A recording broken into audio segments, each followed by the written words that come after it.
Welcome to Limit 1.5. Today we're talking about algebraic properties of limits. Looking back to the basics, in Algebra 1, we learned that x plus x equals 2x. We can use this same basic concept in calculus when we're talking about limits. The limit as x approaches c of f of x plus another f of x gives you the equation 2 limit f of x as x approaches c. Kind of similar to how you would do it in Algebra 1. In a negative function, if we were to try to find a negative x, we would have the equation, the limit of f of negative x as x approaches c. To find this equation, we would have to find another equation.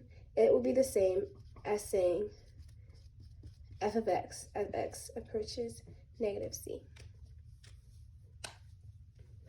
Let's move on.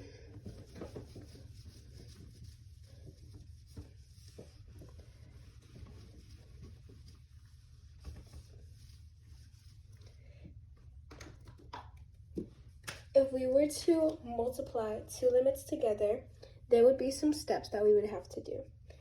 For example, if I wanted to find the limit of f of x as x approaches c, the first thing you would want to do is break the limit apart.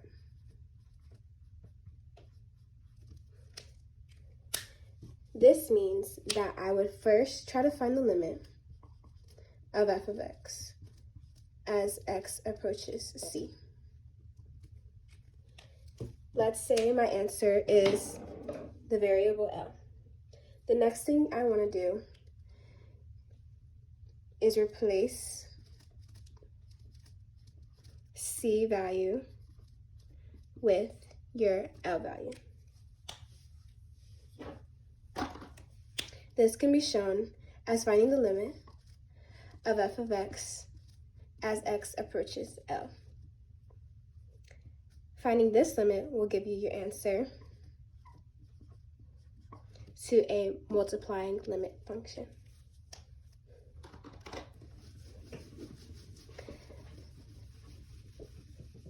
Next, we want to talk about what is known as piecewise functions.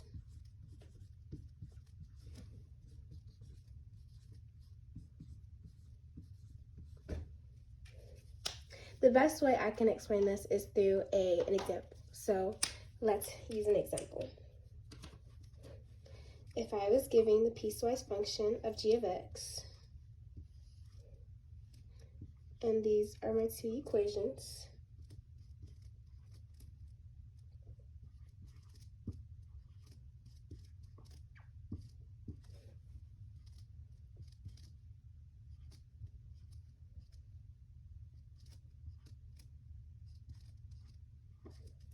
and I'm trying to find the limit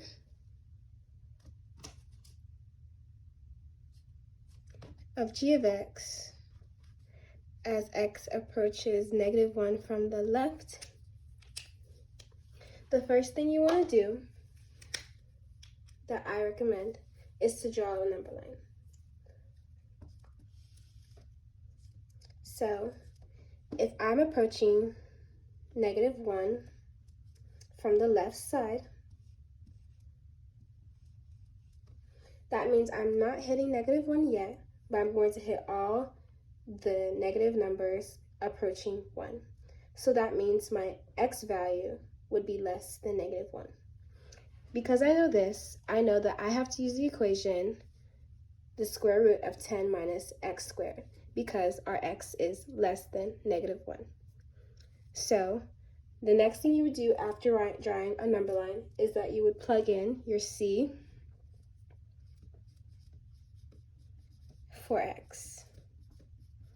So if I were to plug in my c value for my x value, I would get the square root of 10 minus negative 1 squared, and I would just solve this out.